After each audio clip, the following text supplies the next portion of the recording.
Today we are talking about watch bezels. If you want to better understand watches, a bezel is one of the things you will see on every watch. And the more you can grasp about them, the better. But here's the thing, not every bezel is created equal. Some bezels are purely there for aesthetics, to look pretty. Other bezels serve way more of a practical function that you can use in your day-to-day living. So in this video, I'm going to share everything you need to know about the different types of bezels that you'll run into out there in your adventures with luxury watches. We're going to look at static bezels, timing bezels, and even the most complex, the Rolex ring command bezel. I'm James. I'm a watch collector, enthusiast, and advisor, and I want you to know and love your watches. So please like the video if you like watch content, and subscribe to get new videos from me every single week. And with that, let's jump into the topic. We're starting out talking about static watch bezels. This is my Grand Seiko SLGA 017 Japan Limited Edition. And this is a good example of a static bezel.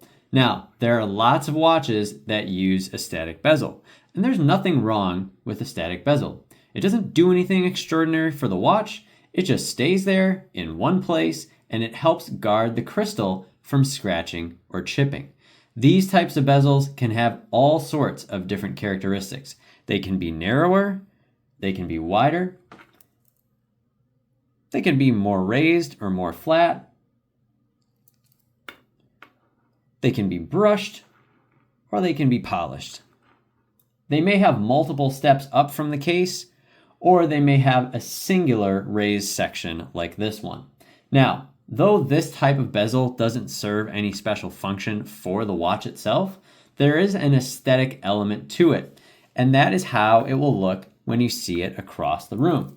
On this particular Grand Seiko, the case style uses their Evolution 9 design language, and that consists of this brush bezel, which when light shines on it, you definitely notice a nice outline to the dial.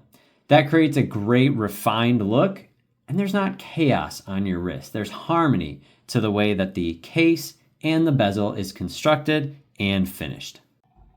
Now, let's move on to timing bezels. A timing bezel is also a fairly common type of bezel, quite frequently found on dive watches. Now, dive watches are interesting because as collectors, rarely will we ever actually take these precious beauties anywhere near their rated depth, especially on a piece like this. This one is my Omega Seamaster Ploprof 1200 meter, and I can say from experience, it is very, very safe for washing your hands. But the bezel it uses, along with other popular watches like the Submariner, the Blancpain 50 Fathoms, and others, have a rotatable bezel that comes in handy for a lot of different things.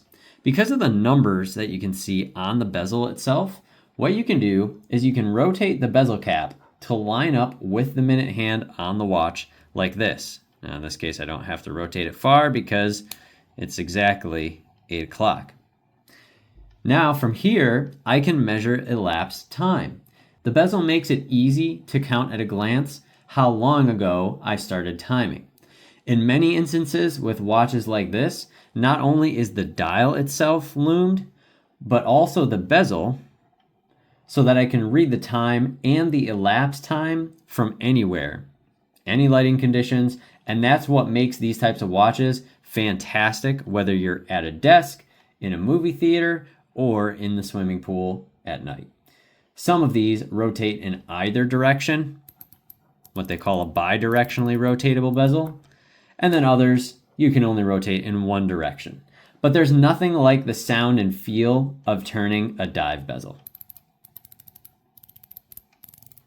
Now, let's talk about the last type of bezel we're going to look at today, and that is the Rolex ring command bezel. Now, whereas the other two bezels are restricted to just the outside of the watch, this is the first and one of the few that actually interact with the movement as well. So let's talk a little bit about how this works. This is my Rolex Sky Dweller in blue, and if you're familiar with Rolex, you've seen this type of bezel before. This is what Rolex calls their fluted bezel. It's one of the iconic elements of the brand, usually associated with the Datejust, which popularized it, and it certainly has an aesthetic element to it. It's got this unique pattern of kind of trapezoidal looking shapes, all adjacent to one another all around the bezel, and they alternate between being raised and inward angles. This is also one part of the Rolex watches that's always made out of precious metal, such as white gold, yellow gold, rose gold. But in the case of this watch, it's not just there to look pretty, which is one of my personal favorite things about it. It also serves the purpose that in most watches would be the equivalent of moving the crown to a different position. Let's check out what this does. First, I'm going to unscrew the crown. And in the first position, I simply wind the watch. When I pull it out to its extremity, now I would be in the setting position once I move my bezel. So, the bezel itself has a home position, and this is when it's rotated all the way clockwise as far as it will go. You can't turn it clockwise in this position. It's simply going to stay put as though it were a static bezel. However, as we start to turn the bezel counterclockwise, there are basically steps for how far it will turn. And at the end of each step, the bezel will click into place.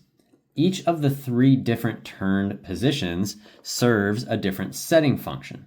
One turn counterclockwise, like I have it right here, will unlock the date setting function.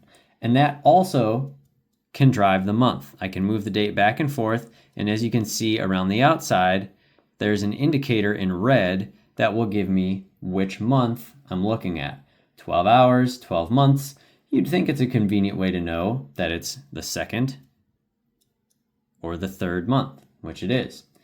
Now, 2 turns counterclockwise unlock the local hour setting function.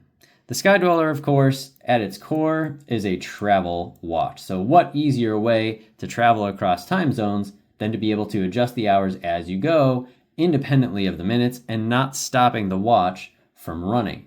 So when we get 3 turns now, counterclockwise, this will allow you to not only set the minutes and hack the moving seconds, which you can see, but it also allows you to set your reference time in the center.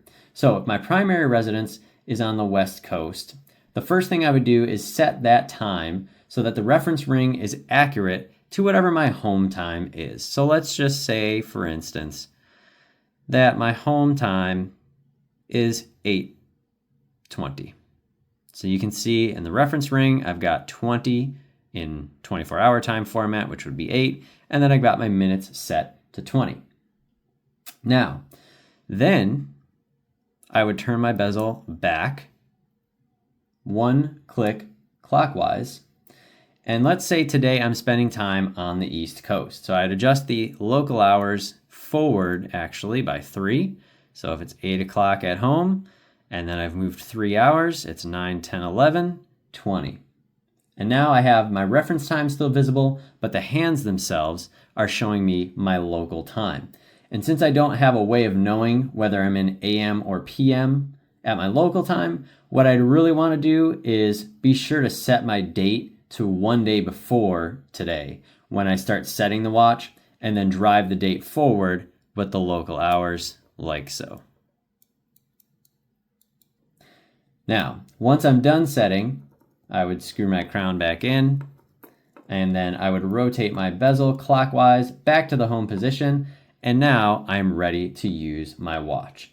Now, there are only 2 watches that Rolex has engineered with the ring command bezel. This is one, the Sky Dweller, of course, and the other is the Yachtmaster 2, which you can also find a review of in my watch reviews, and I will say it's pretty cool. They're both worth checking out. So, those are 3 types of bezels that every collector should know. Not only are they beautiful, but as you've seen today, there's also some excellent innovation happening around what they are capable of. So, which one is your favorite? What do you think is the most interesting here? Let me know down below, leave a comment, and let's get a dialogue going. Thanks for stopping by, and I will see you next time. Bye-bye.